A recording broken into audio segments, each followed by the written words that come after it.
Lepo pozdravljeni na današnjem novinarjevem kaleidoskopu, ko gostimo novinarja, ki ima zelo veliko zvestih bralcev. Ena izmed bralk mi je nekaj časa nazaj, ko še ni bilo tako lepo sončno vreme, kakor je danes, zagotovila, da danes pa pride na pogovor, pa če ušpičene prekle dol letijo. Ušpičenih prekel danes sicer ni bilo in mislim, da je potem še dodaten dokaz tudi to, da je lepo število ljudi danes tukaj, ki bo prisluhnilo gospodu Branku Sobanu. Dobrodošli med nami.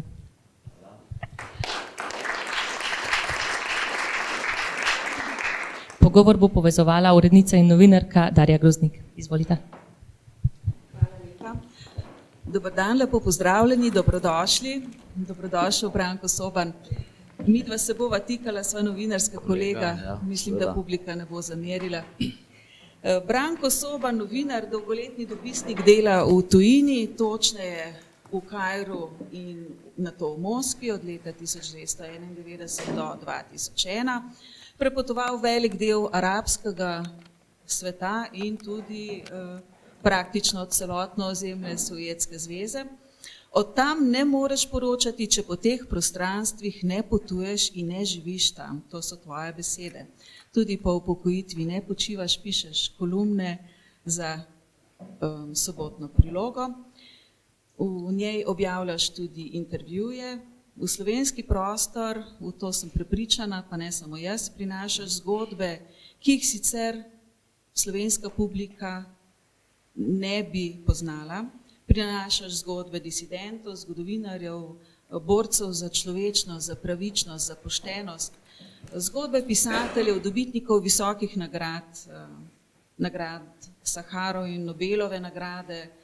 Skratka, odkrivaš tiste teme, ki jih aktualne oblasti skrivajo. To brez dvoma drži. Tvoja novinarska pot pa se je začela v športni redakciji in ob neki priliki si povedal, da je bil to odličen začetek za tvojo novinarsko pot. Zakaj? Ja, najprej hvala za povabilo. Zelo rad sodelujem na podobnih prireditvah, zlasti v knjižnicah, ki jih imam tudi sam izjemno rad že od otroštva. Jaz sem ogromno bral in ogromno berem tudi danes, v glavnem vse, kar izide novega. Bi pa tudi tukaj izkoristil priliko in apeliral, da je treba danes čim več brati. To zlasti bi rad sporočal in sporočam mladim ljudem, ker se mi zdi, da se danes premalo bere. In ravno leto nazaj, konec decembra lani, je umrl Amos Oz, znan izraelski pisatelj, s katerim sem se tudi srečal, sem imel intervju in on je rekel eno misel, ki je sijajna za vso knjižnično publiko in tudi sicer. Knjiga je naša najboljša prijateljica. Zakaj? Zato, ker jo lahko tudi ob 3 zjutraj vzameš s sabo v posteljo in nikoli ne bo rekla, da jo boli glava. Zdaj pa, in Amosa Oza žal ni več, jaz priporočam njegove knjige, ki so v resnici izjemne, tudi ta zadnji slovenski prevod Juda je bila knjiga zelo ugodne kritike dobila in tudi meni je bila blazno všeč in jo priporočam. Zdaj pa, če grem na Darino vprašanje. Ja, v resnici moja novinarska pot je dolga že več kot 45 let, tako rekoč ves čas na delu. Začel sem v študentskih letih in pišem za delo tudi zdaj, ko sem v pokoju. Moram reči, da sem izjemno zadovoljen, da sem v pokoju, ker verjetno bomo tudi kakšno rekli o novinarstvu.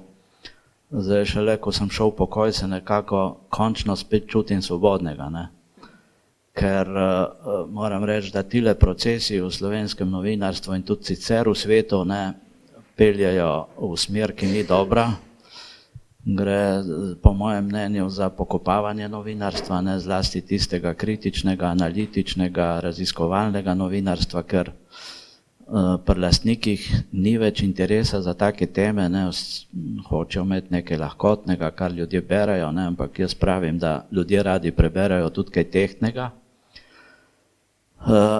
In zaradi tega procesa birokratizacije novinarstva, ne, ki se dogaja, v bistvu jaz se zadnja leta službe nisem počutil svobodnega, kot sem se nekoč. Ne, ker so bile omejitve povsod, nisi smel več potovati, hoteli so, da sediš v redakciji in tako naprej, ampak novinar, ki je vse življenje potoval po svetu, ne, in od tam prinašal vrhunske zgodbe, če ga prisilijo, da sedi v redakciji, je to kot zame nekakšen zapor. Ne. Zato moram reči, da v resnici uživam, ko sem v pokoju, ker sem spet svoboden, kot sem bil nekoč. Ampak zdaj spet na vprašanje. O novinarstvu in novinarjih bova še govorila v nadaljevanju. Torej, tvoji začetki v športni moji redakciji. začetki v športni redakciji, v resnici kot mlad človek me je šport izjemno zanimal. Znal sem vse svetovne rekorde na pamet, poznal sem vse športnike in ogromno športnikov sem pol tudi kasneje srečal v moji karieri. In to v resnici večkrat povem, da je športno novinarstvo v resnici ena, vsaj jaz tako gledam, ena najboljših šol novinarstva. Zakaj? Zato, ker te nauči tistih osnovnih, mislim, da hitro, učinkovito, točno napišeš eno stvar, ne, za katero bi sicer nekateri potrebovali en cel dan. Ne. To športno novinarstvo te nauči, da hitro in učinkovito odgovoriš na tistih 5 temeljnih vprašanj, ne, ki si jih postavljamo v novinarstvu, kdo, kdaj, kje, zakaj in kako.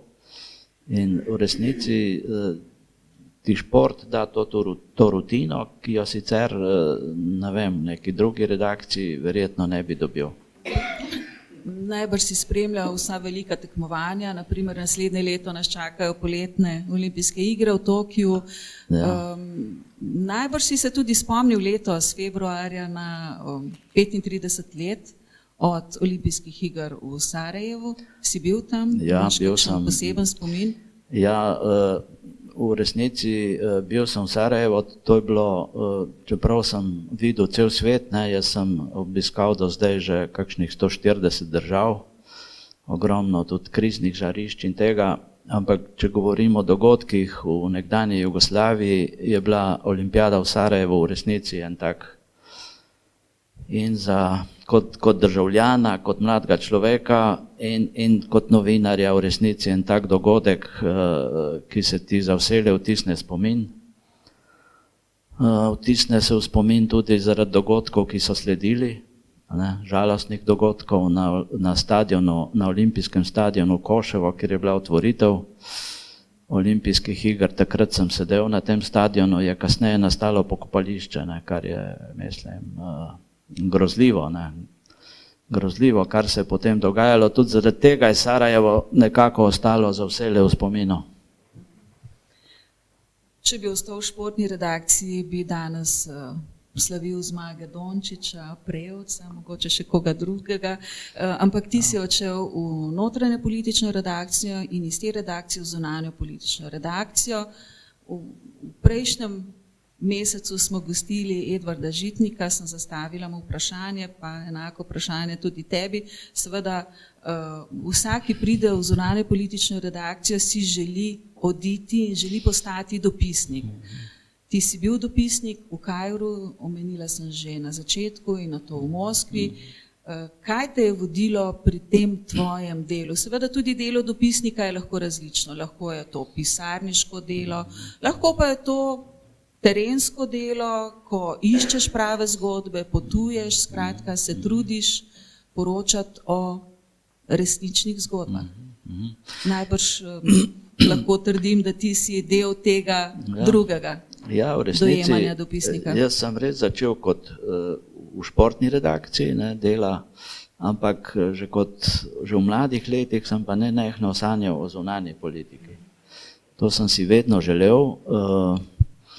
Zakaj? Ne? Zato, ker me je zanimal svet, ogromno sem bral, v mladih letih sem potoval po zemljevidih, pol kasneje tudi v resničnosti in nekako mi je bila ta zunanja politika, sem rekel, to bi rad in to bom poskušal doseči, to je bil nekakšen moj cilj, ne? Tako sem si zamišljal mojo novinarsko kariero kot zunanje politični novinar.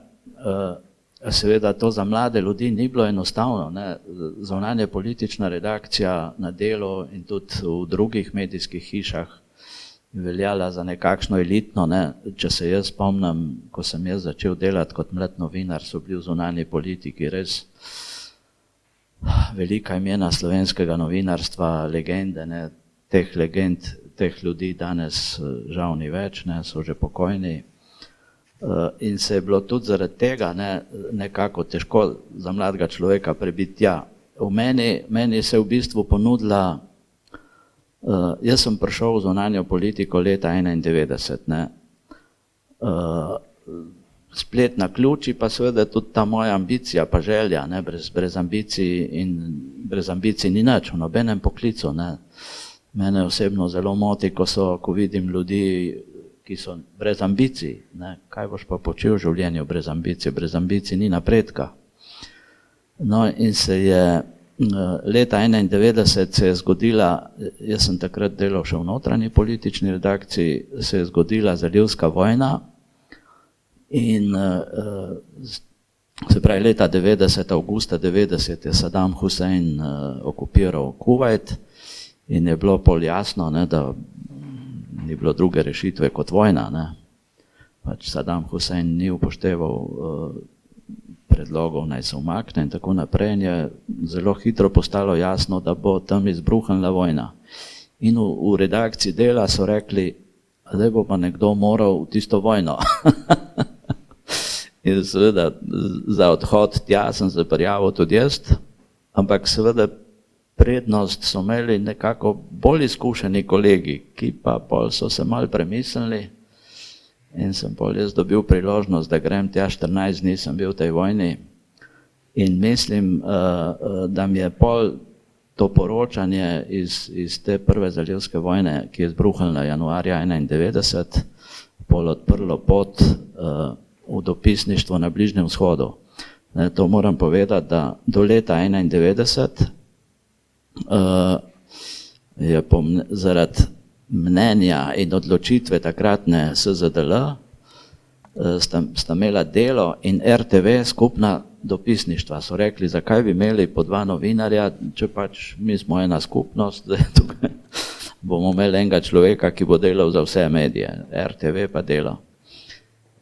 No in to je v resnici trajalo kakšnih dobrih 10 let. Leta 1991, ko je Slovenija postala samostojna, smo se pa ločili, ne, je RTV ostala s svojimi dopisništvi, Delo pa svojimi in smo takrat mi odprli dopisništvo na Bližnjem vzhodu.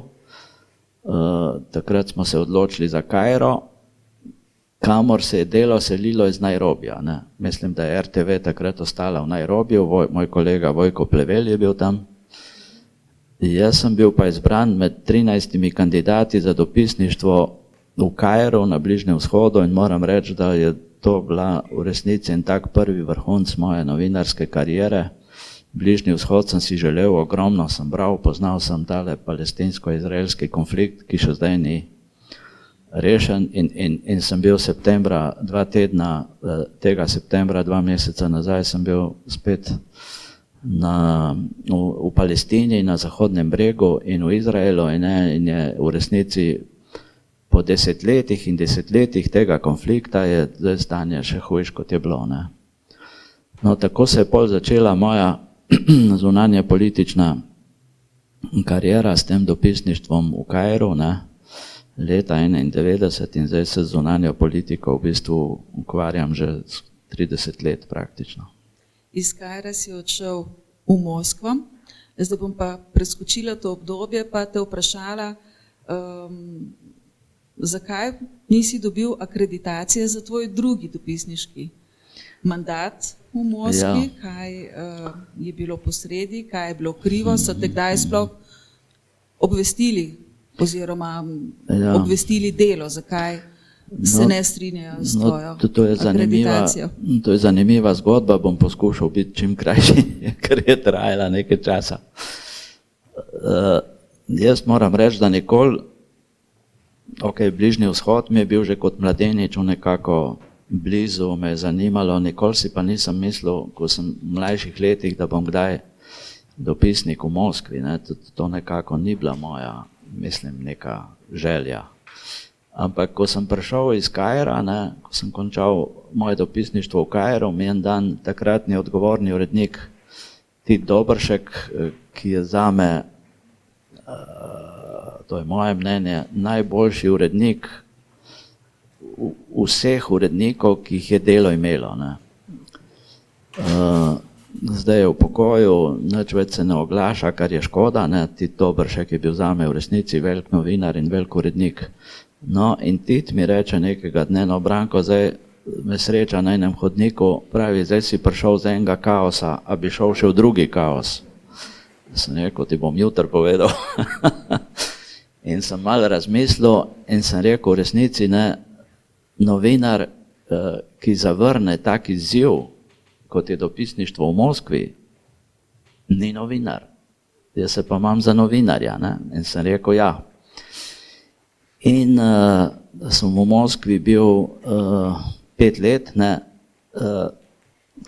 to rečem v vsakem pogovoru, vsakmu človeku, ki me vpraša, biti dopisnik v tujini je v resnici velik privilegij za novinarja.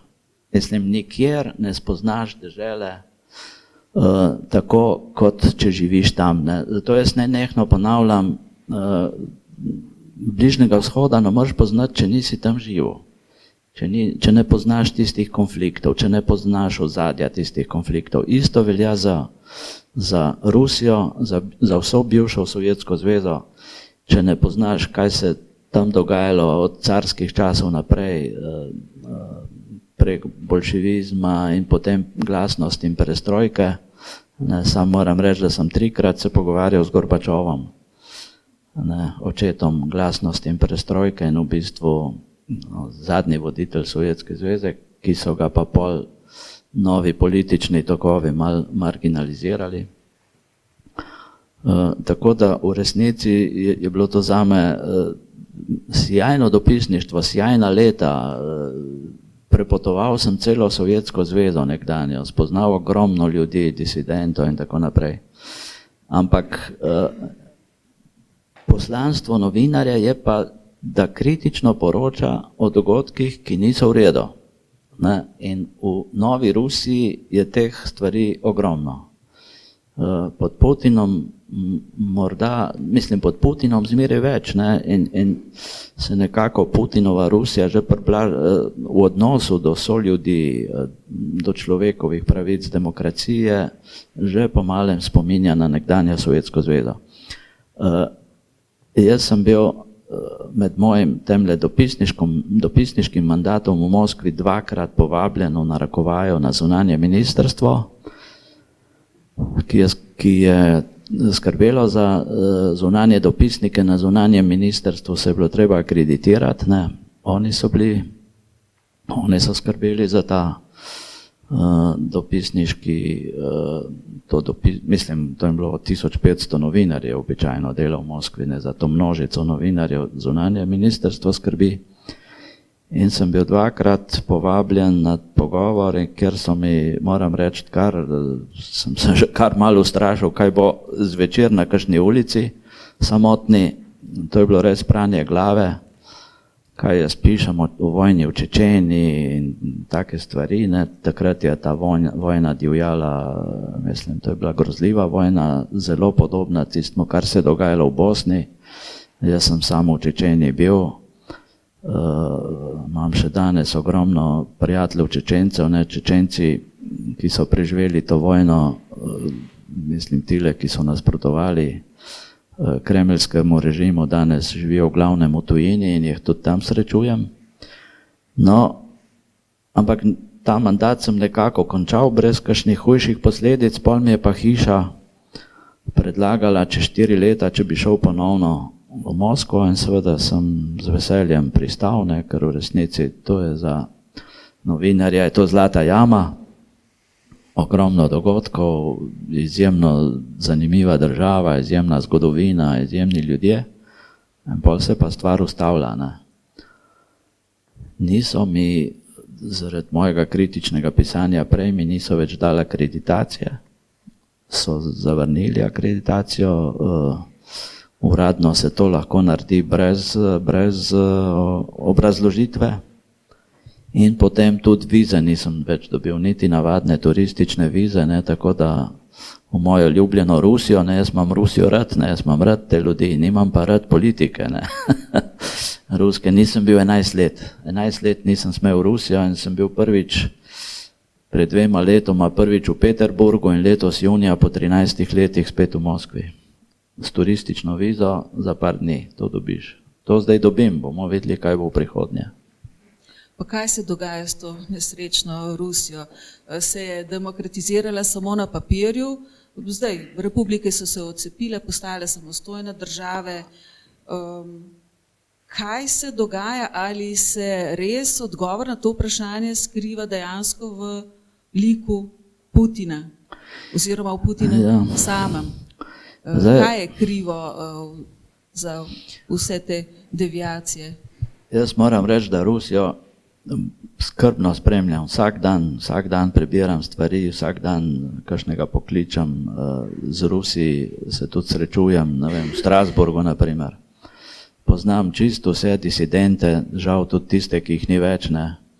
Nemcova, ki je bil ubit v Moskvi, sva se dobro poznala, Ana Politkovska, ubita novinarka, je bila moja prijateljica. Nazadnje sva govorila 2 meseca pred smrtjo, ne. Bilo je konec julija, sva se pogovarjala, kam bomo šli na dopust, 7. oktobra, čez 2 meseca na Putinov rojstni dan je bila pa ubita, ne. Meni, ko to govorim, mi gre kar zona. Kaj se dogaja v Rusiji? To je zdaj dolga tema, ne? Na kratko povedati. 91, to sem parkrat napisal, 91. leta, avgusta 91 se je v Moskvi zgodil poskus državnega udara, ne? Ki je dokončno pokopal avtoriteto Gorbačova. Ne, Gorbačov po tem poskusu državnega udara ni bil več Gorbačov in na površje je prišel Jelcin. Ta poskus prevrata ni uspel, ne. Logično, to kolesje zgodovine, ta glasnost, perestrojka, vse to je šlo že tako daleč, da tega kolesja ni bilo več mogoče ustaviti in ga obrniti nazaj, kot so hoteli tile pučisti, ne. To je bila skupina 8 starih sovjetskih politikov, KGB-jevcev. Ruski narod, ki je že okusil te spremembe za časa perestrojke in glasnosti, to je bilo začelo se 85. So bili žejni demokracije, svobode in je ta poskus prevrata propadel. Nekateri akterji tega prevrata, naprimer sovjetski notranji minister Boris Pugo je celo naredil samomor nekaj dni kasneje, ko je zadeva propadla. Nekateri so bili v zaporu, ampak jih je pol Jelcin amnestiral. Jaz večkrat zapišem, poskus prevrata 91 je propadel, uspel pa je s Putinovo vrnitvijo, s Putinovim prihodom v politiko. Putin izhaja iz KGB, on je bil agent KGB v Dresdnu, na Angelika Straße je imel urad. To je človek, ki je zrasel iz KGB in ki je javno govoril, da je razpad Sovjetske zveze bila največja geopolitična katastrofa 20. stoletja.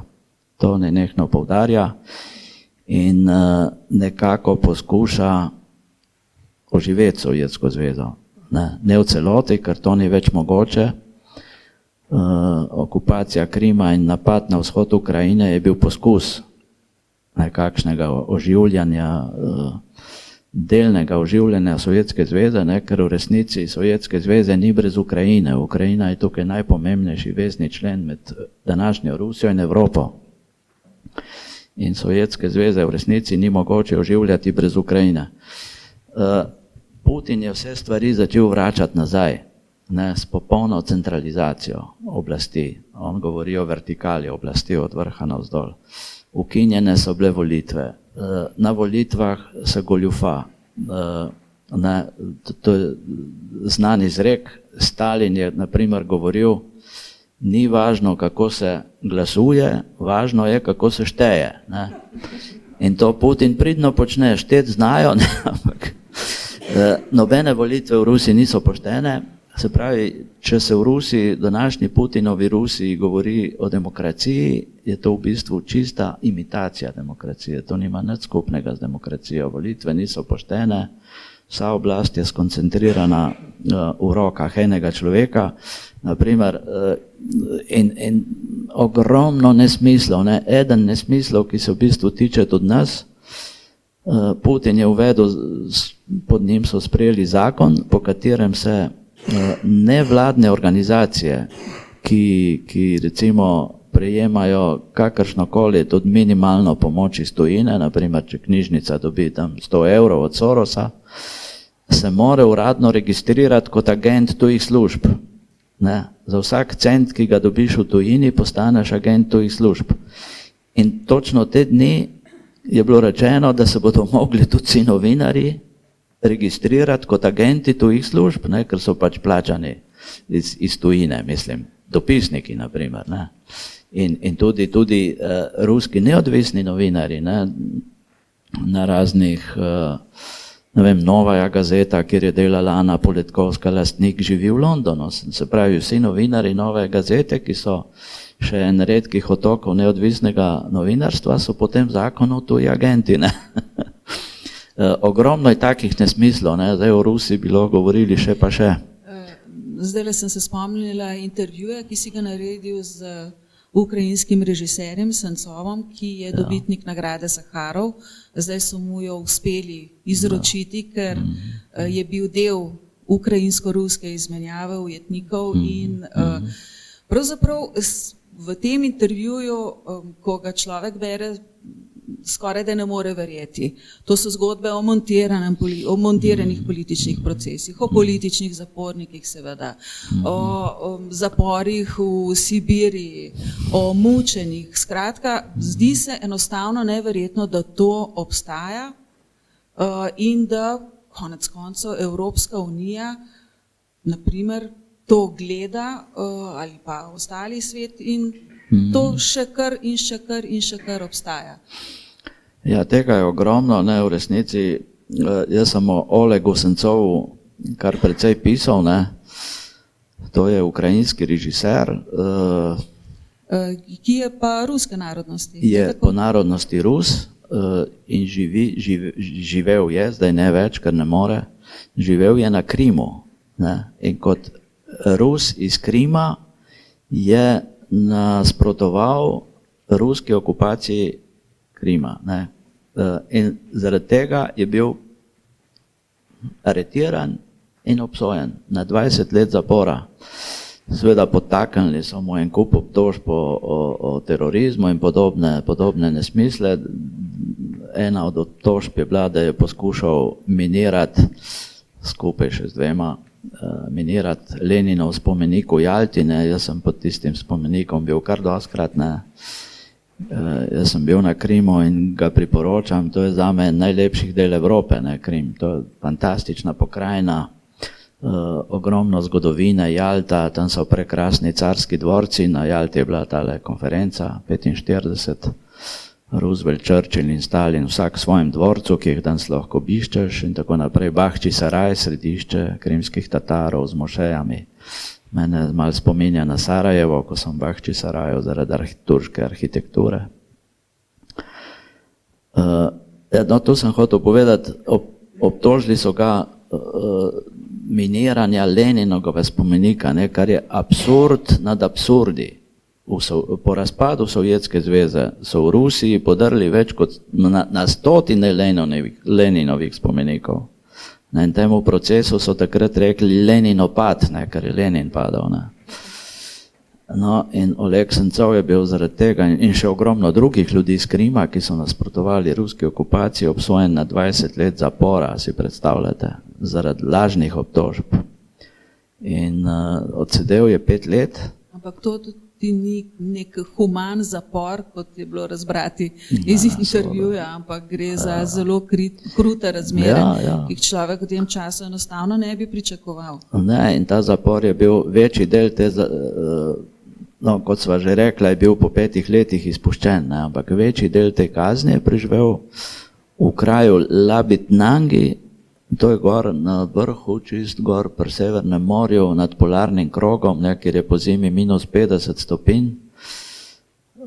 Labitnangi, mislim, da pomeni v jeziku Hantov, ne, to so tile domorodci, ki tam živijo 7 macesnov, ne, ki jih pa, ne vem, včasih so bili, zdaj jih ni več, ker je pač sama tundra. V nemogočih razmerah in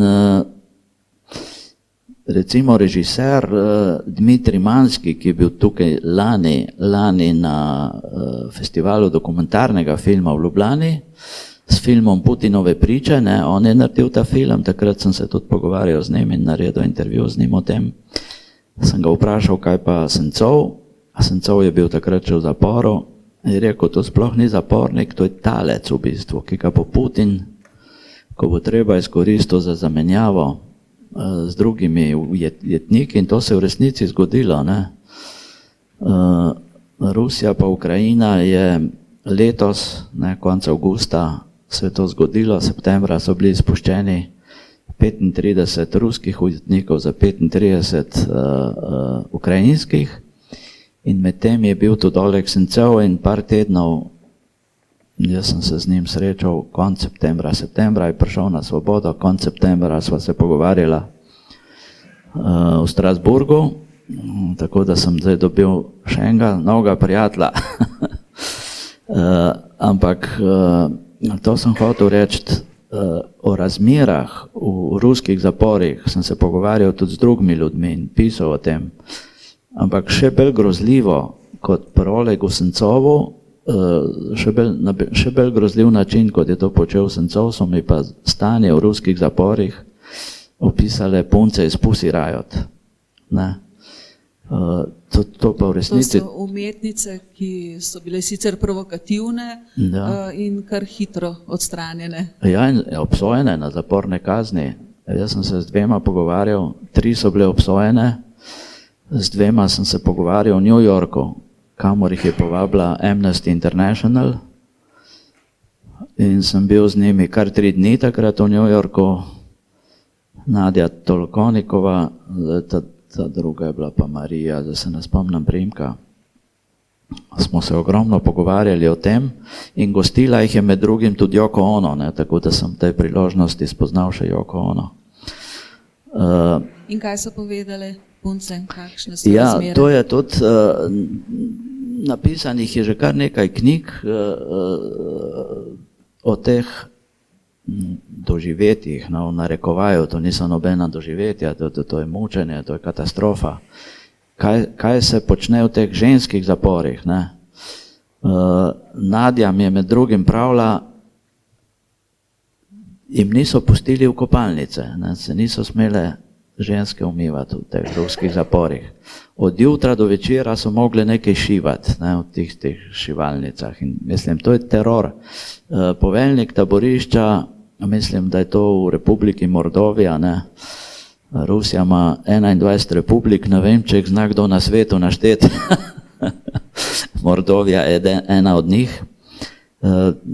Nadja je rekla, da tale polkovnik, ki je bil poveljnik tega taborišča, je rekel, punce, zdaj ste v Sovjetski zvezi.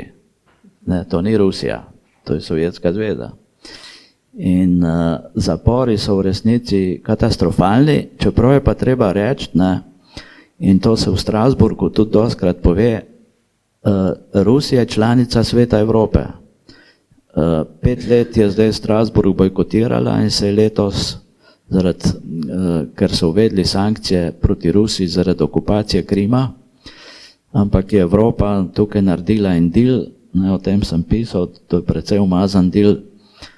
Hoteli so, da se Rusija vrne v Evropo, in po 5 letih bojkota Strasburga je letos Rusija znova v svetu Evrope, ampak tudi po zaslugi Sveta Evrope, ne, ker vendarle neka navodila pa konvencije, pa kar si podpisal, je treba spoštovati se stanje, ne, v ruskih zaporih v primerjavi s tistim, kar je bilo, vendarle malce popravilo, ne. Seveda je stanje še daleč od stanja v koprskem zaporu, ne, ali pa ne vem, na Danskem ali Švedskem, ampak v primerjavi s tistim, kar je bilo v Sovjetski zvezi, ne, je pa vendarle je razlika.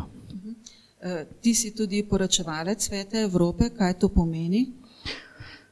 Ja, jaz moram reči, da po vrnitvi iz Rusije, ko sem končal moj mandat 2001 in v tistem času sem bil v Ljubljani, do ponovnega poskusa odhoda v Moskvo, ki je pol propadel, ker ni bilo akreditacije, sem začel zahajati v Strasbourg, v Svet Evrope. To je prva panevropska inštitucija in še vedno edina. O svetu Evrope se v glavnem ne govori, ne, ker je veliki brat, je čist Evropska unija oziroma velika sestra, je ta Svet Evrope potisnila popolnoma v senco, tudi zaradi finančno je Evropska unija, mislim, 1000-krat močnejša od Sveta Evrope, če primerjamo proračune. Ampak noben danes ne ve, da zastava Evropske unije in himna Evropske unije je v bistvu zastava Sveta Evrope. O tem ne govorijo. In himna Evropske unije je himna Sveta Evrope. Svet Evrope je nastal takoj po drugi svetovni vojni. Evropska unija je začela nastajati šele kasneje. In razlika, da ne bom zdaj predolgo govoril o teh dveh inštitucijah, Svet Evrope združuje vso Evropo. V Svetu Evrope 47 držav,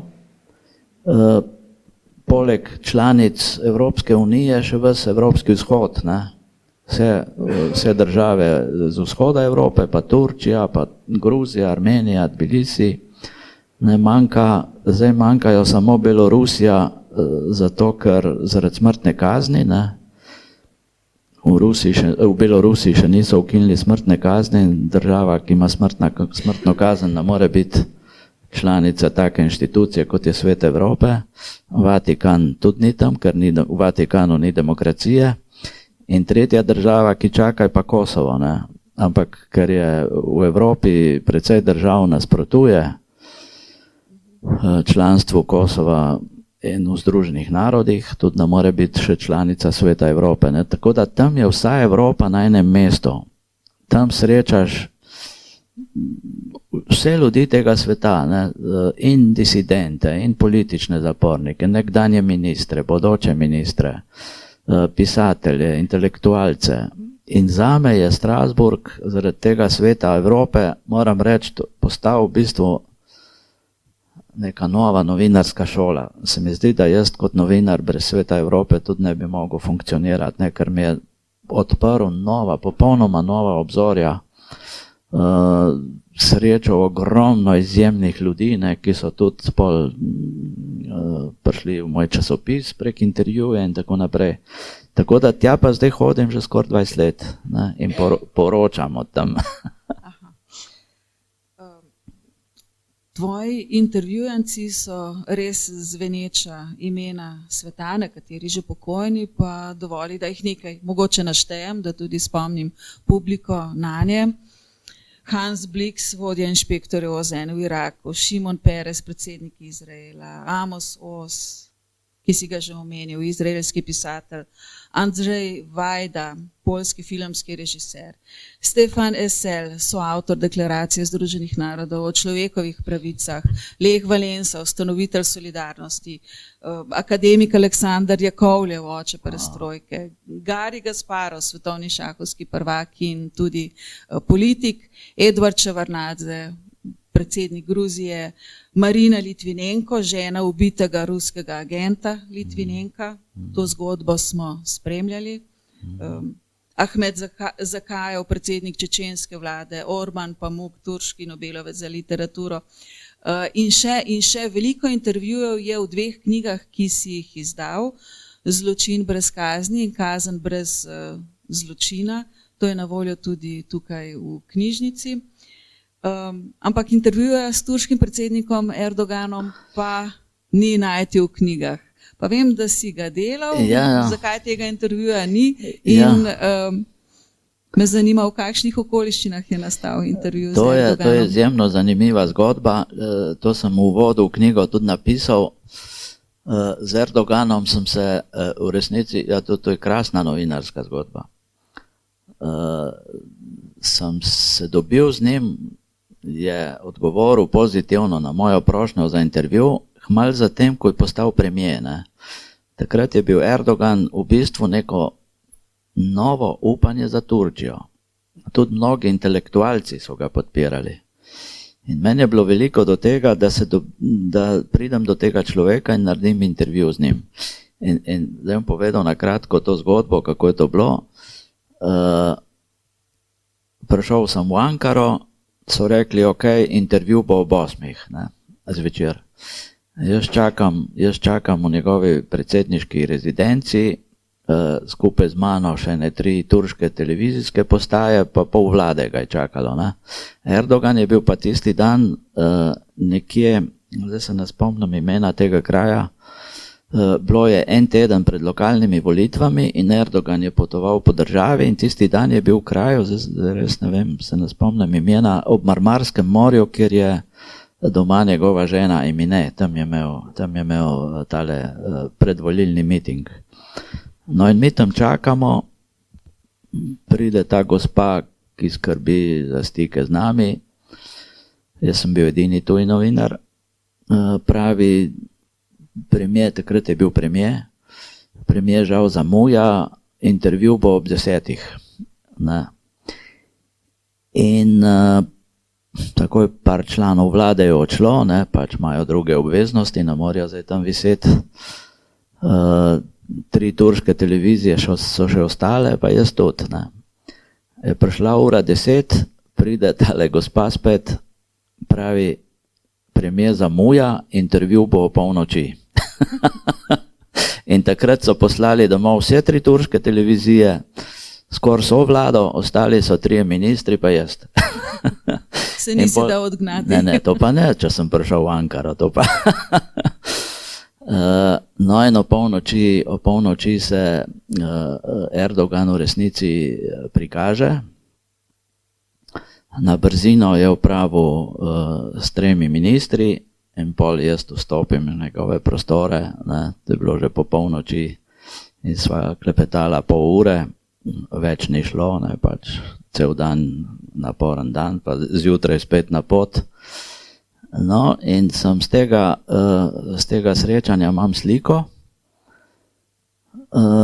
In ko je bil Erdogan prvič na obisku pri predsedniku Pahorju, sem jaz rekel, sem prosil, ne prav njega osebno, čeprav ga zelo dobro poznam kot Primorc, ampak njegove ljudi, da bi jaz rad bil na tem srečanju z Erdoganom. In so mi dovolili.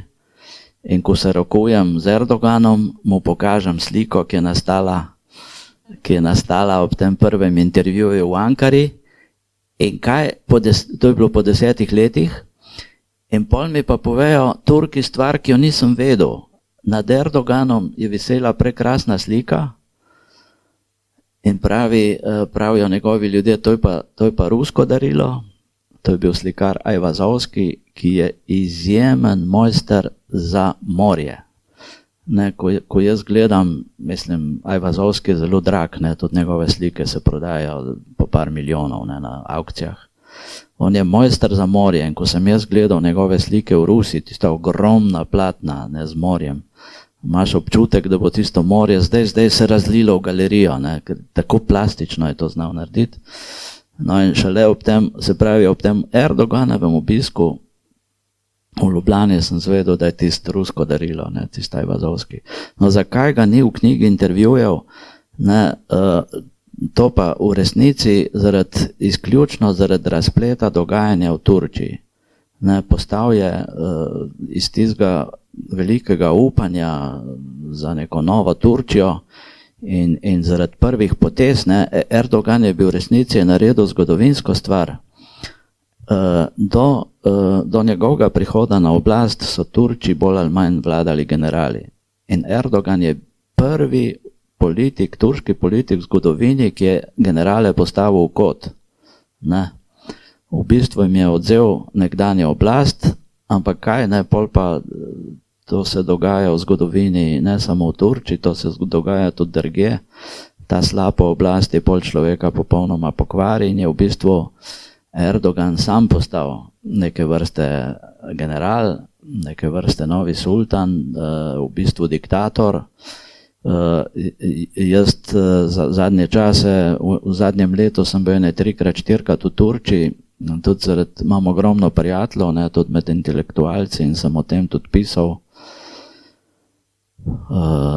Ljudje so v zaporih, ne, novinarji, Turčija je zdaj postala največja ječa za novinarje v svetu, ne, težko bi našli državo, kjer je zdaj zaprtih več novinarjev kot Turčija. In prav poleti sem pisal članek v Sobotni prilogi o tejle akademiki za mir, ne, to so univerzitetni profesori iz v glavnem vseh turških univerz, ki so podpisali peticijo proti vojni proti Kurdom. Ne. Zdaj, to je spet posebna zgodba Turčija-Kurdi, ne, da ne bomo predolgi. Tile akademiki za mir, to je bilo 1200 profesorjev, so v enem kratkem pismu, ne, jaz sem ga v članku citiral, pa tudi sicer se ga dobi na internetu, so rekli, mi nočemo biti del tega zločina, ne, kar Turčija počne s Kurdi. Jaz imam tudi ogromno prijateljev med Kurdi, ne, sem delal intervjuje z njimi, se srečujem z njimi, to je grozljivo. To so cele vasi so zravnali zemljo, ne. Vsakega Kurda obtožujejo, da je član PKK, ne, to je kurdska delavska stranka. Tega Abdullaha Öcalan, ki je zaprt že več kot 10 let v zaporu, ki je bil zgrajen posebej za njega na otoku Imrali sred Marmarskega morja. Zdaj ni več sam, zdaj so tam še 3 zaporniki. No, zaradi tega razpleta dogajanj sem se odločil, da intervju z Erdoganom ne bo v knjigi, ne, čeprav je v bistvu ekskluziven. Midva sva se pa v tiste pol ure, kolikor sem imel časa na voljo, pogovarjala v glavnem o odnosih Turčija in Evropska unija. Ne. Vemo, da je Turčija najdlje čaka za vstop v Evropsko unijo, ampak ob zdajšnjih dogodkih se mi zdi, da Turčija nikoli ne bo članica več Evropske unije. Čeprav bi bilo to sem tudi takrat pisal, ko so se začela pogajanja, da v bistvu bi bila Turčija dodana vrednost za Evropsko unijo, ne. Ker bi čez Turčijo Evropska unija, če res hoče biti svetovni igralec, lahko vplivala na vso to turško soseščino, na Bližnji vzhod. Ne. Irak, Sirija, vsa krizna žarišča sveta so zdaj skoncentrirana okrog Turčije in če bi recimo Evropska unija pred desetletjem nekako Turčija sprejela Medse, ne, bi tudi morda Turčija danes bila popolnoma drugačna.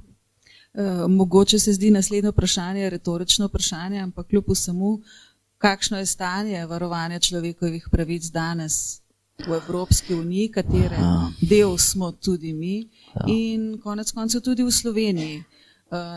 Vem, da nisi notranje politični novinar, pa vendarle sem pa prepričana, da spremljaš to področje tudi v Sloveniji. Seveda, o tem dosti pišem, ne, ker tudi Svet Evrope, ne, kamor hodim že skoraj 20 let, je v bistvu edina organizacija v Evropi in ena redkih v svetu, ki se resno ukvarja s problemom človekovih pravic, ne, in stanje na področju človekovih pravic v svetu je katastrofalno danes, ne, mislim.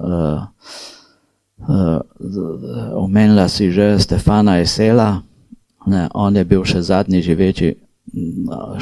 živeči soavtor deklaracije Združenih narodov o človekovih pravicah, ne, ki je nastajala pod predsedstvom, mislim, to skupino je vodila Eleanor Roosevelt, ne, žena ameriškega predsednika.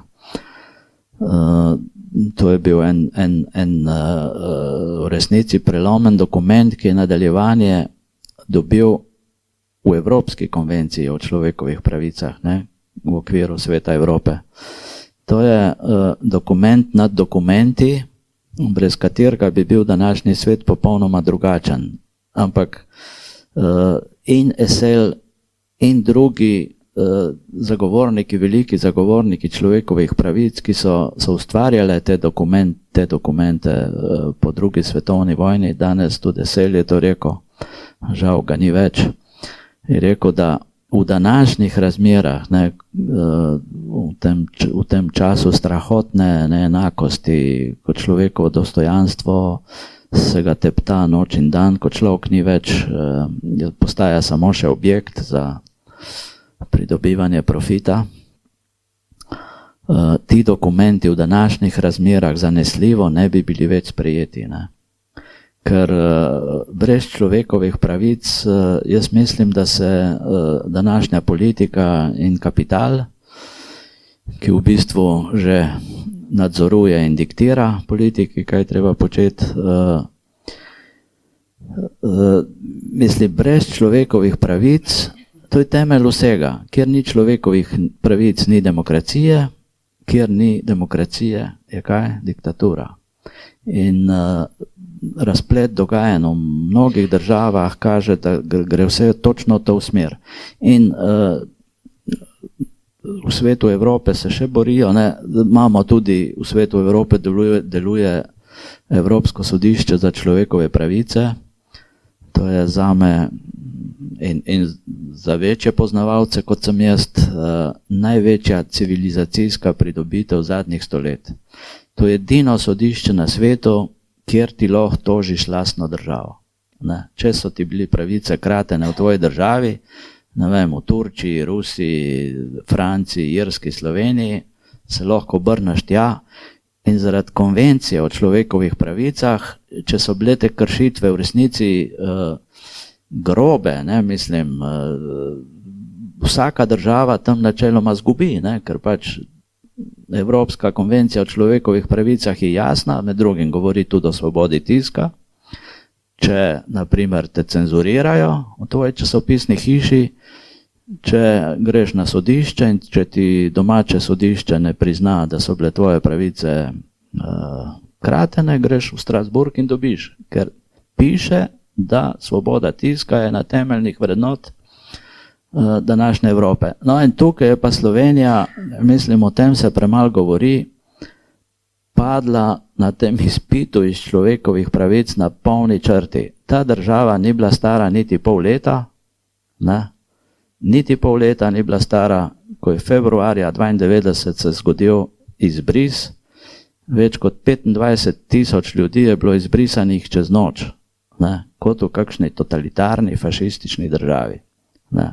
Jaz večkrat rečem, to je bilo storjeno v najboljši bolševistični maniri, ne, kar jih je lahko. In o tem se nič ne govori. In kdo je Slovenijo spomnil, da je ta problem treba rešiti? Evropsko sodišče za človekove pravice. Brez Strasbourga ta problem nikoli ne bi bil rešen.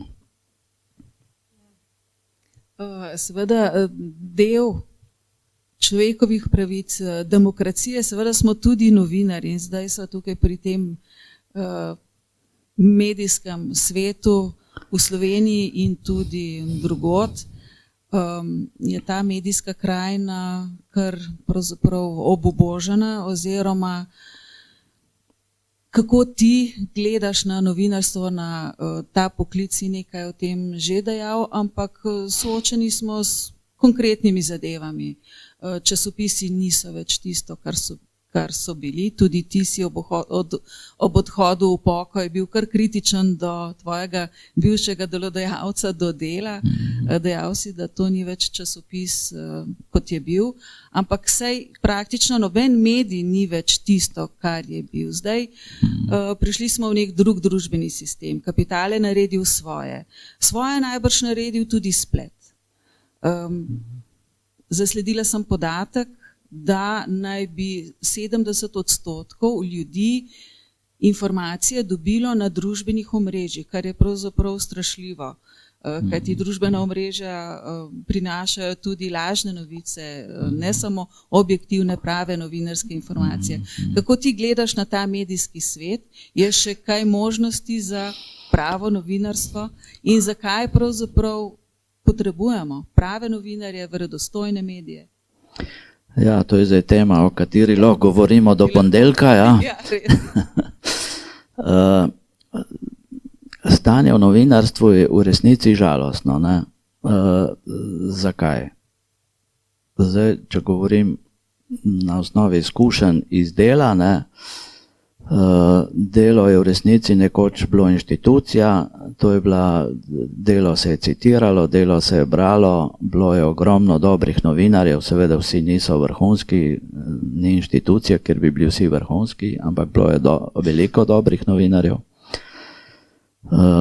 Problemi so se začeli potem, ko so, in to se dogaja tudi drugim medijem, seveda s privatizacijo, ne, ko je Pivovarna Laško postala lastnik Dela, je šlo vse skupaj samo navzdol, ne, kdaj se pa pivovari razumejo na medije, ne, pivovari naj bi se načeloma razumeli na pivo, ne, in naj tudi pri pivu ostanejo, kar so sicer dobro počeli, ne. Naslednja faza, ki zdaj traja, je pa, da je Delo prevzel Kolektor, ki se tudi nikoli ni ukvarjal z mediji, ne, mislim, delajo ene majhne dele za avtomobile in bi bilo tudi boljše, da bi ostali pri avtomobilih, ne. Ker na Delu iz Dela je odšlo 100 ljudi, odpuščenih, ogromno je bilo odpuščenih, nekateri so šli sami, ker v takih okoliščinah, v takih razmerah v bistvu se ni dalo več delati. Zakaj? Zato, ker lastnik, ne, in prej Pivovarna Laško in Kolektor in podobno velja za lastnike drugih medijskih hiš, gledajo vse samo skozi profit. Ne. Resni članki, analitični članki, vrhunski intervjuji načeloma ne prinašajo toliko bralcev, kot jih prinašajo te lahkotne teme. Ne vem, kaj počne princ Andrew, pa kaj počne princ Harry, pa kaj počela Lady Diana, to ljudje bolj berejo, kot pa en članek o umiranju ljudi v Siriji. Mislim, to je, se pravi, skozi prizmo profita se je začelo uničevati novinarstvo. Zlasti v medijih, ki so pristali v zasebni lasti, ne. Zato sva se že pogovarjala, jaz tukaj vidim nacionalno RTV hišo kot še en redkih otokov, ne, ki poskuša poročati, je prisotna, recimo so še tuji dopisniki, imate dopisnike, imate preiskovalne teme in tako naprej. Kar v tiskanih medijih, zdaj tukaj govorim o glavnem o mojem, ne, tudi o Dnevniku velja podobno, je tega zmeraj manj, ker resni članki lastnikov ne zanimajo več. In vse diktira profit. Ne. Gotovo se tudi ti sam vprašaš, koliko ljudi pa je prebralo mojo kolumno v Sobotni prilogi. In me zanima, ali mogoče objavljaš na Facebooku? Na Twitterju sporočaš bralcem kakšne informacije, si vešč rokovanja s temi družbenimi omrežji? Ja, to se v resnici vprašam in po odzivih, ki pač dobivam, resni bralci ostajajo. Ne. Resni bralci so. Veliko je povprečnega, veliko je bralcev, ki pač jih zanimajo lahkotnejše teme, ampak bralcev, ki berajo resne stvari, kolumne, kvalitetne stvari, ostajajo, ne, vidim po odmevih, ne, ki jih dobivam. To ja, moram pa reči, da, no, to morda zveni malo konservativno, od začetka sem bil zelo skeptičen do tehle novih družbenih omrežij. Ne, še zlasti pol, ko začnem prebirati, mislim, o tem je ogromno stvari že napisanih, ne, tuji mediji se s tem veliko ukvarjajo, o tem so napisane knjige in tale znameniti igralec Saša Baron Cohen je te dni izjavil na eni konferenci, Guardian je o tem veliko pisal, ne, da je Facebook postal najhujša propagandna mašinerija v svetu. Ne. To je Facebook je postal orodje za lansiranje vsega, kar obstaja. Ne. Fake news. Ne.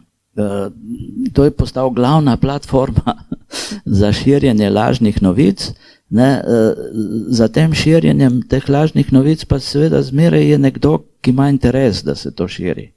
Ne, zato sem jaz tukaj do teh stvari kritičen.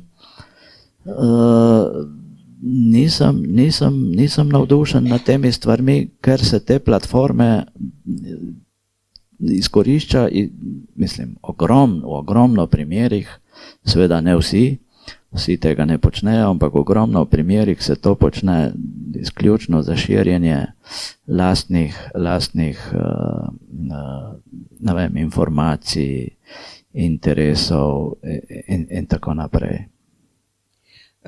Naj navedem misel Andreasa Grossa, to je švicarski poslanec, član parlamentarne skupščine Sveta Evrope, napisal je predgovora k svojima knjigama. To sva velika prijatelja.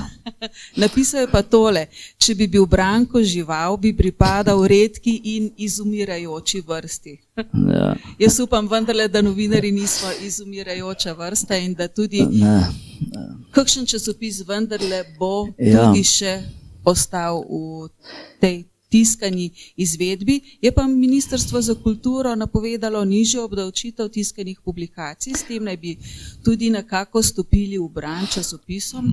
Bomo videli, kaj se bo zgodilo.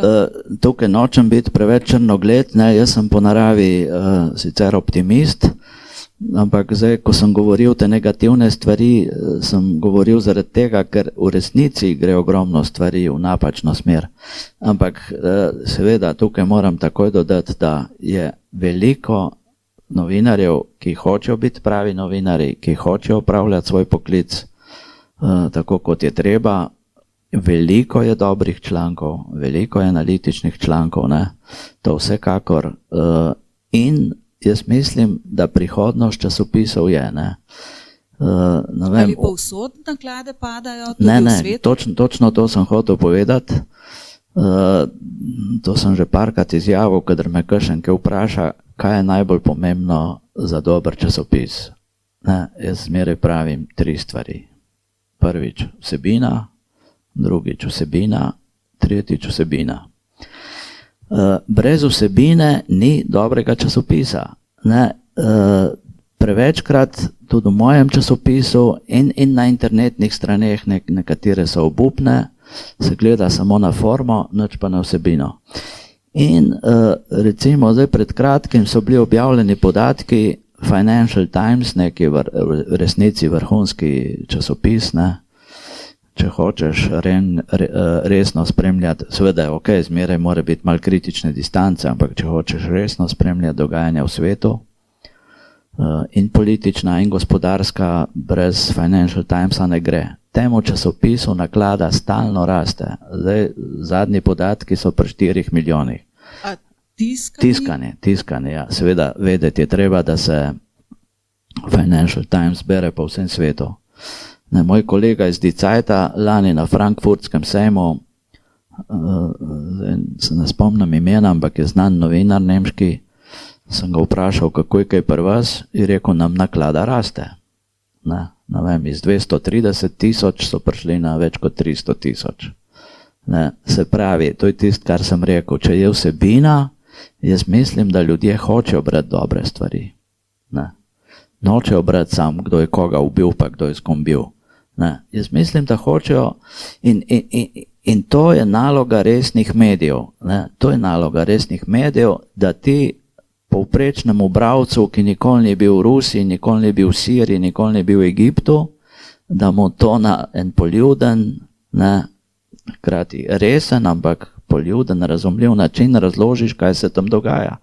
To je poslanstvo, tako jaz vidim poslanstvo resnega, profesionalnega novinarja, da kritično, analitično bralcem predstavi, tam se nekaj zgodi, in da prav novinar bo to ljudem znal predstaviti in ljudje bodo to, po moje, z veseljem prebrali.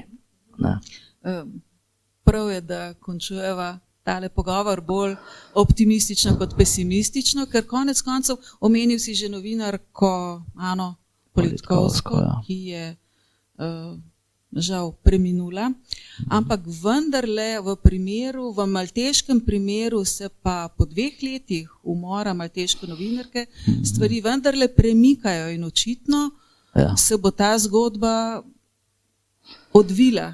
Oziroma bomo izvedeli, kdo je tisti, ki je očitno potaknil bombo pod njen avto. Ko govorimo o umorih novinarjev, ker sem v resnici, mi gre kar zona, ker sem v resnici poznal kar precej novinarjev, ki jih ni več.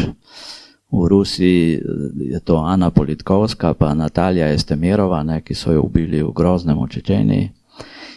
Tukaj ta zgodba, žalostna zgodba o Dafne Caruana Galizia, jaz poznam vse 3 njene sinove, spoznal sem jih v Strasburgu, kamor redno prihajajo, ker se Svet Evrope ukvarja s to temo in stvar bo tudi na Evropskem sodišču za človekove pravice.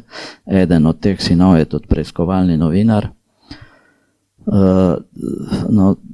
V resnici naključje, jaz sem pred 2 letoma pisal en članek za Sobotno prilogo o korupciji, ki je seveda prišla tudi v Svet Evrope in v Evropo z vzhoda.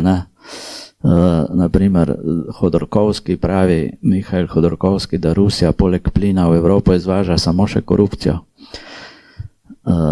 In sem pisal članek o tej korupciji in ta članek sem končal točno s Caruano Galizijo, ki je razkrila na Malti, da je, se pravi, žena zdajšnjega malteškega premierja, ki naj bi zdaj odstopil v kratkem,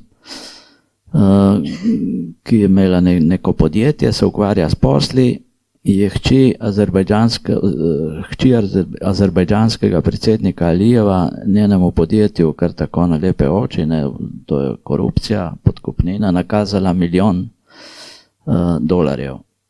Jaz sem s to trditvijo, ki sem jo povzel po Economistu, končal moj članek in čez 1 mesec je bila ta gospa, kolegica Dafne Caruana Galizia ubita. Meni gre ob takih stvareh, kar zona me spreleti. In seveda na Malti, ki je članica Evropske unije, Malta je prekrasna država, prekrasen otok, jaz sem tam bil večkrat, je prav zaradi in članstvo v Evropski uniji in zaradi strateške lege v Sredozemlju in zaradi bližine Libije in afriške obale postala ena davčna oaza, kamor prihaja mafija z vse Evrope, z vsega sveta. Šef kabineta malteškega premierja je za $milijone prodajal potne liste, malteške potne liste ruskim bogatašem in tako naprej. Dafne Caruana Galizia je vsem tem pisala in po umoru, seveda, kot se zgodi v vseh umorih, podobnih odmevnih umorih, nihče noče noben vedeti, ampak tile njeni sinovi, 3 sinovi, pogumni ljudje, jaz se, nazadnje sem enega od sinov, poznam vse 3, nazadnje sem enega srečal zdaj oktobra.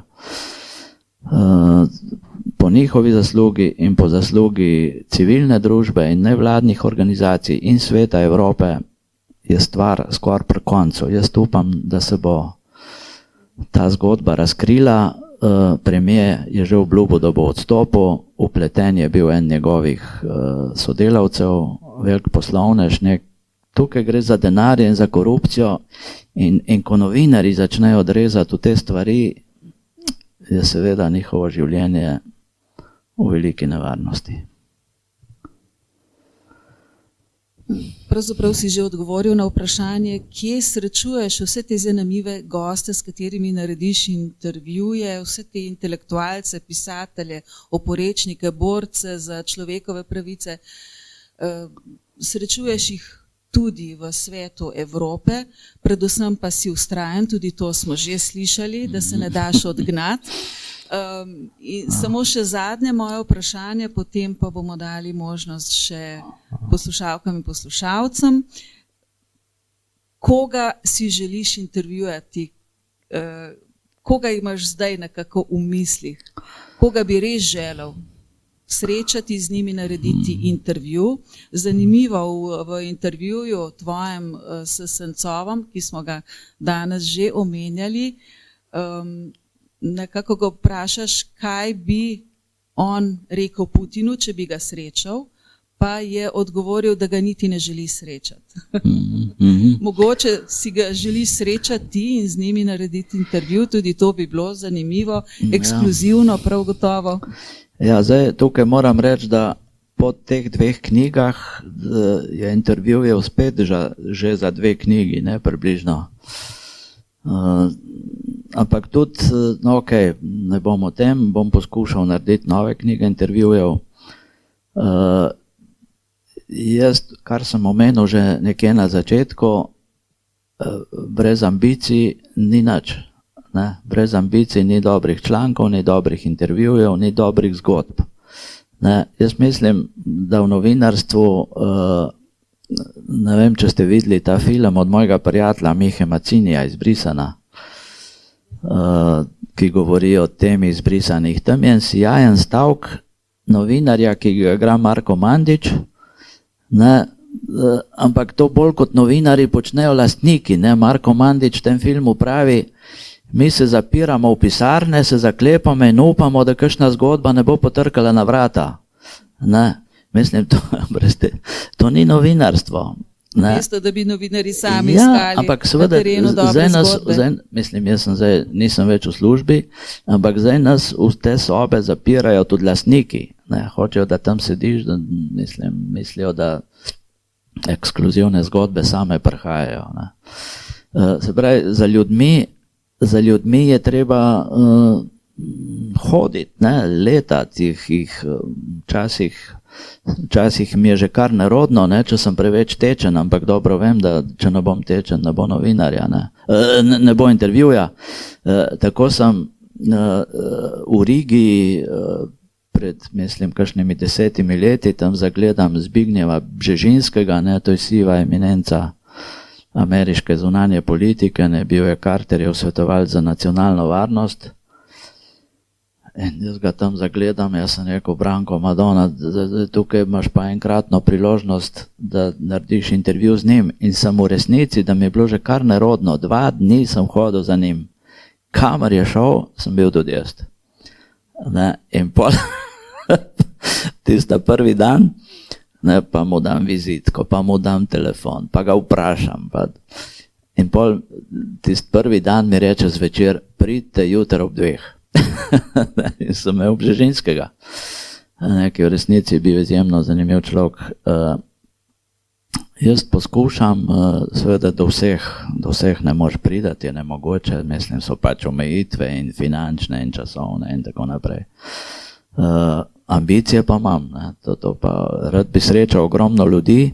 Kakšno ime nam lahko izdaš? Ja, no, zdaj, no recimo še zmeraj je ena taka ideja moja Salman Rushdie, sem bil sicer zelo blizu sem že bil njega, ker sem poznal človeka, ki organizira New Yorkski literarni festival, je Madžar, doma z Madžarske, zdaj, ker je Madžar, se seveda ne spomnim njegovega imena, mislim, da je bil Ištvan, ampak priimka pa ne.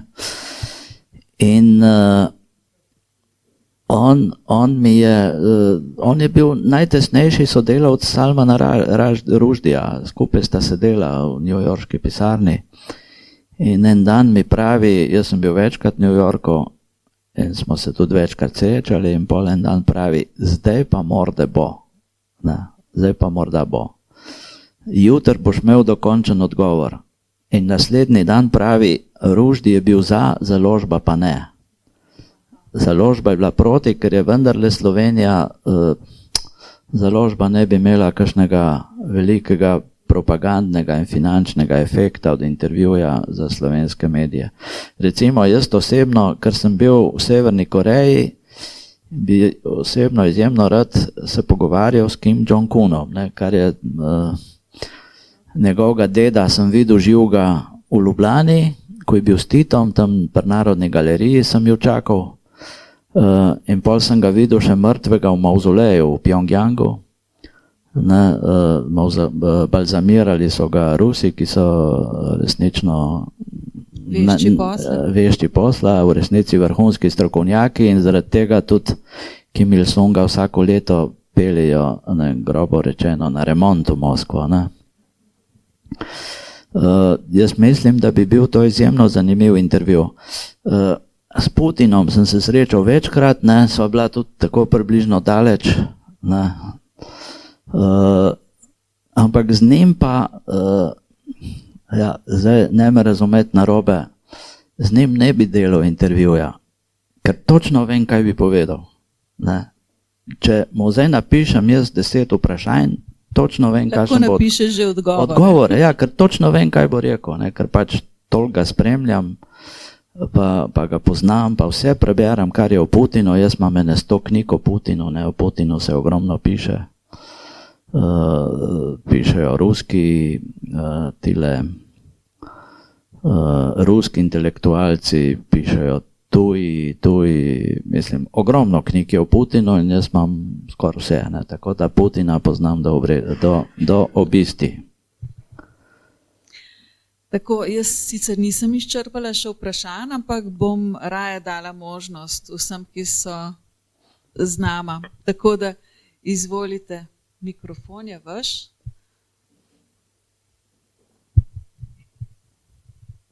Mogoče kakšno vprašanje? Malo za ogrevanje. Kot vidim, Rusijo zelo dobro poznate. Tudi mi, navadni ljudje, preberemo kar veliko. Ampak Belorusija je pa ena taka uganka, čudna, z Lukašenkom. A ste sploh kdaj imeli možnost kaj več o Belorusiji zvedati ali pa raziskati? Ja, seveda, no okej. Jaz sem bil v Belorusiji, poznam ogromno ljudi v Belorusiji, tudi novinarjev, ki so bili zaprti. Tudi en nagrajenec Saharova, s katerim sem imel intervju iz Belorusije, ampak zdaj spet se ne bom imena spomnil, ki je toliko teh imen, je bil zaprt, pa je dobil tole nagrado Saharova, zdaj pa nekako zginil iz politike, ne vidim več njegovega imena. Belorusija je v resnici, ja, je en fenomen, o katerem se skoraj nič ne piše, zaradi obilice drugih dogajanj, zlasti Rusije, pa tam Ukrajine, se v Belorusiji nič ne piše, oziroma premalo. Glih zdaj oktobra, ja, to je zanimivo, z Lukašenkom je malce povezana tudi Slovenija, je nastal cel škandal, ker Riko tam ima velike posle, pol so pa, zdaj ne vem natančno, ker je že kar nekaj let od tega je nastal, zaradi tega, ker je Slovenija članica Unije, tam so bile pa proti Belorusiji neke sankcije in je Slovenija te sankcije kršila in je prišlo do enega konflikta.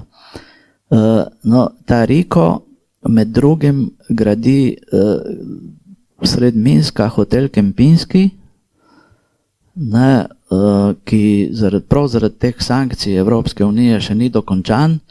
In jaz sem se zdaj oktobra v Strasburgu pogovarjal s skupino tehle beloruskih aktivistov za človekove pravice. Ne. Mi imamo zelo dolg izraz, Rusi imajo pa krasen izraz, pravo zaščitniki, zelo kratko, mi pa aktivisti za človekove pravice. In sem vprašal, jaz nisem bil v Minsku že kakšnih 10 let, ampak zdaj se pa gre lahko tja brez vize. Ne rabimo več vize, člani Evropske unije ne rabimo več vize. Sem vprašal, kako pa kaj izgleda Minsk, kako pa kaj izgleda naš Kempinski, pravi mi tale gospa iz Minska odgovori, to je pa stavba, ki jo Belorusi najbolj sovražijo. Ker je Kempinski, je Riko začel delati Kempinski v enem parku, uničili so park, zato da lahko gradijo ta hotel, ki še zdaj ni dokončan. Lukašenko, pravijo, zadnji diktator v Evropi, ne, jaz seveda ne branim Lukašenka, ampak po moje ni nič kaj hujši, oziroma je Putin še hujši od njega, po moje, po tem, kar počne. Tukaj poskuša zdaj voditi eno pragmatično politiko, ne, hoče biti nekako noče se zameriti Rusiji in noče se zameriti Evropski uniji, ne, in se kar, zdaj mislim, da je bil v Avstriji pred kratkim na uradnem obisku, mu je veliko do tega, da se odnosi z Evropsko unijo poboljšajo, ne. Odnosi so pa slabi, kot sem že omenil, tudi zaradi tega, ker je Belorusija edina država v Evropi, ki ni prepovedala smrtne kazni, ne. Smrtna kazen še vedno velja in jo še vedno izvajajo. In v bistvu vse države, ki so hotele postati članice Sveta Evrope, so se mogle smrtni kazni odpovedati, Belorusija pa se tega ni hotela. In je nekako zaradi tega malo izolirana, ampak v zadnjih letih je Lukašenkova politika, kot sem rekel, bistveno bolj pragmatična in hoče imeti dobre odnose z Evropsko unijo, ker je pač od tega odvisno tudi preživetje države, ne. Ne moreš trgovati samo z velikim bratom Rusijo, ne, ki ima pa tudi svoje načrte. Z Belorusijo, ne vem, že 20 let se govori o nekakšni uniji, ne, povezavi, federaciji, ampak Lukašenko je vendarle toliko moder, ne, toliko modrosti še ima, kljub tej svoji diktatorski mentaliteti, da noče popolne združitve z Rusijo, ker vendarle po moje kot večina Evropejcev vidi prihodnost v povezavah z Evropsko unijo, ne. Jaz recimo nekako težko razumem, jo razumem kot Slovan, pa vse to, pa en pozitiven, tudi jaz imam rad Rusijo, ne, mene moji kritiki nekako ne razumejo, jaz imam Rusijo izjemno rad, to je izjemna država, izjemen narod, to je izjemna zgodovina, izjemna literatura, izjemna književnost. Ne maram pa te politike, ki v bistvu ves čas ponižuje svoj narod, ne, nenehno. Človeško življenje ni tam vredno popolnoma nič. Jaz sem o tem pisal, srečal sem ogromno ljudi, zgodb je nešteto. Ruska mati, ki je izgubila sina, to mi je pravila, sem se z njo pogovarjal, ki je izgubila sina v vojni v Čečeniji, je dobila odškodnino, za katero je lahko kupila vedro krompirja. Toliko je vredno človeško življenje v Rusiji. Ne? In to je katastrofa. To je ta režim, ki ga jaz ne maram. Ne? Zato se govori, Rusija je zmeraj imela izjemno zgodovino, ne, to vsi vemo. Zmeraj se je govorilo o svetli prihodnosti, nikoli pa ni bilo človeka vredne sedanjosti. Ne? In zato je pa kriv režim, ki zdajšnji Rusiji vlada.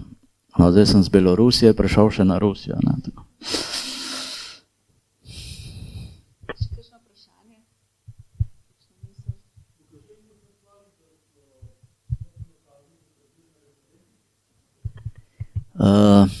Ja, to je res.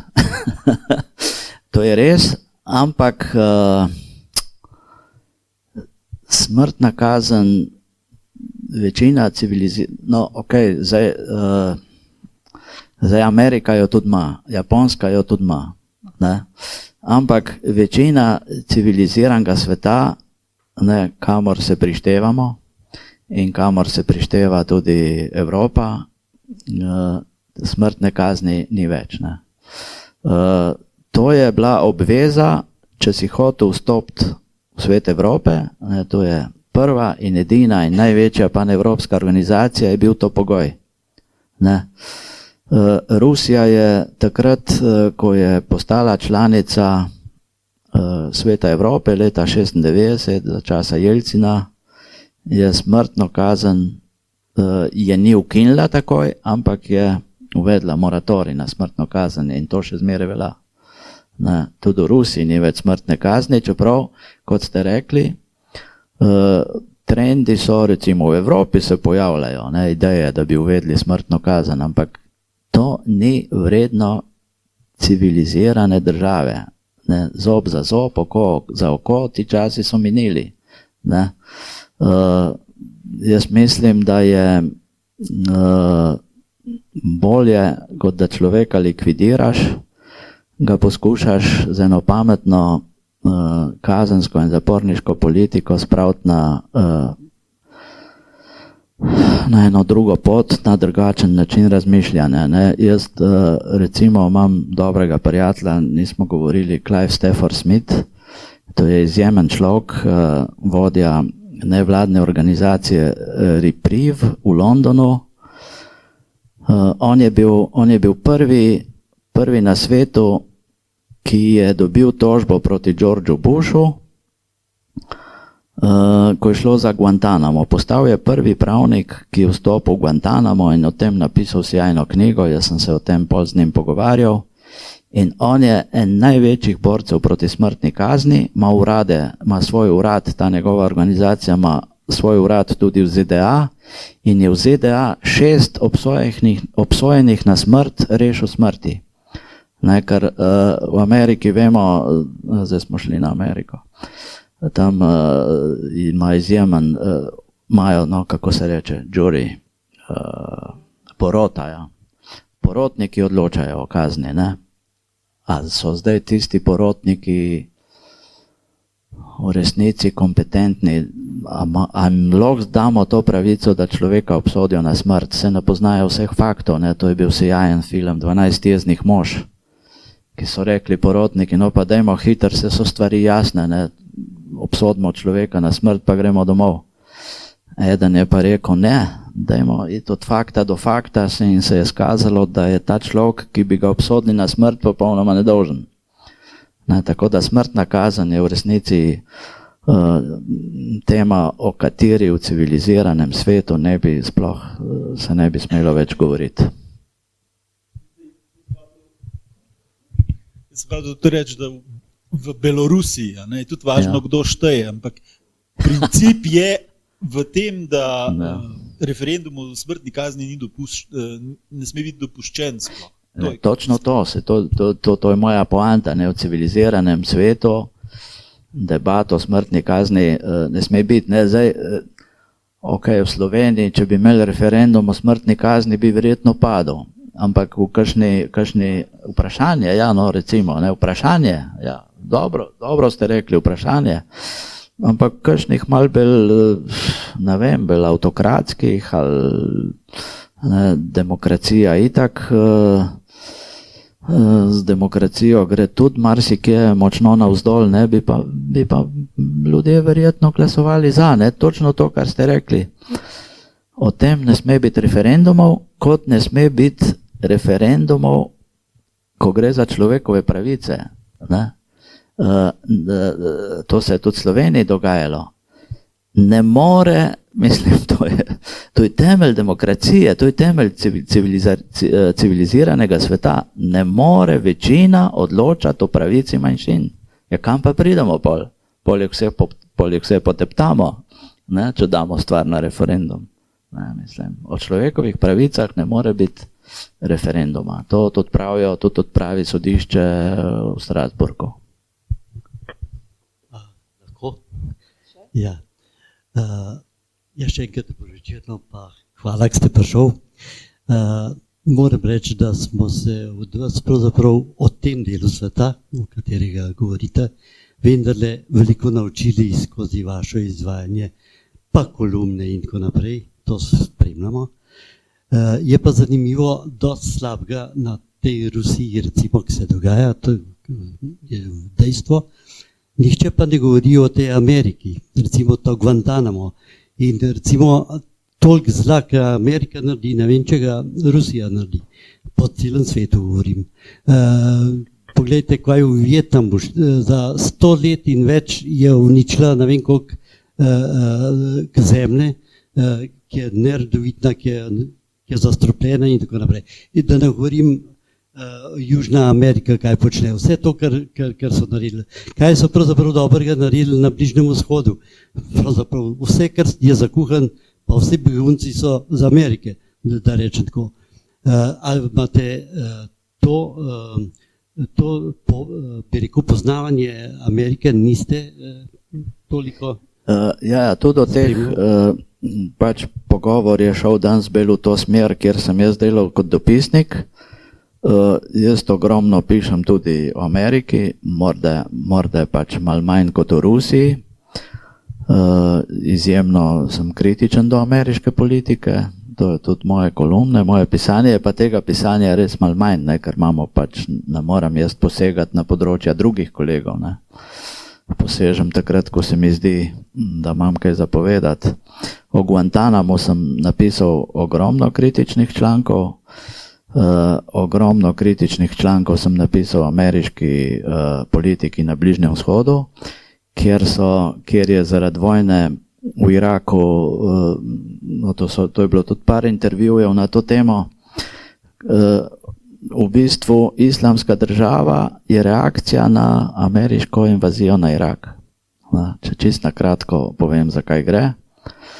V Iraku so bili za časa Sadama Huseina na oblasti suniti, ne, ki so predstavljali manjšino. Ne. Sadam Husein je sunit. Šiti so pa predstavljali večino, ne, pol so pa še Kurdi, ki so na severu in so zdaj že skoraj na pol samostojni. Ko je padel Sadam Husein, so oblast v Iraku dobili šiti, ki so bili prej zatirana večina, to je fakt. Ne. Sadam je kruto obračunaval z njimi. Ampak kaj se je zgodilo, ko so pa šiti dobili oblast? Se pa začel obraten proces. Začelo se obračunavanje s suniti. In namest procesa, se pravi, Sadamova stranka se imenovala Bas, ne, to je socialistična stranka, Bas. In po padcu Sadama Huseina so v Iraku z ameriško pomočjo začeli govoriti o debasizaciji Iraka. Ampak ta debasizacija se je spremenila v desunizacijo. Začeli so obračunavati samo suniti, ne pa z drugimi člani stranke Basu, ker so bili tudi šiti. No, in ta desunizacija Iraka je v bistvu povzročila nastanek Islamske države. To so suniti, ki so se uprli šiitski nadvladi, ki so jo v bistvu povzročili Američani svojo agresijo na Irak. In tega Američani nočejo priznati, s tem, ko so šiti v Iraku dobili večino, so Američani sami odprli vrata Iranu za vpliv na Irak. Ne. Vemo, v Iranu so večinoma šiti, iraški šiti so njihovi bratje, v Iraku sta dve najsvetejši šiitski mesti, Nadžaf in Karbala, in ko so, mislim, z ameriško intervencijo in s prihodom šitov na oblast je ta meja med Irakom in Iranom v bistvu padla in so Američani s tem sami povzročili popoln kaos in nastanek močne šiitske osi, ki se širi iz Irana prek Iraka, Sirije, ne, kjer je tudi na oblasti šiitska manjšina, ne, Asad pripada šiitski ločini alavitov in potem naprej v Libanon, ne, kjer so Hizbolah, je tudi so šitje. Ne. Nastala je ta močna šiitska os, ki jo je v bistvu povzročila Amerika sama z napadom na Irak in ki jo zdaj hočejo na vsak način pretrgati, ne, kar je pa zelo težko. Ja. Ja, hvala lepa za vse odgovore. Čakamo na naslednji dve knjigi, če sem prav razumela, in seveda na kolumne in intervjuje. Vse dobro vam želim v imenu poslušalk in poslušalcev.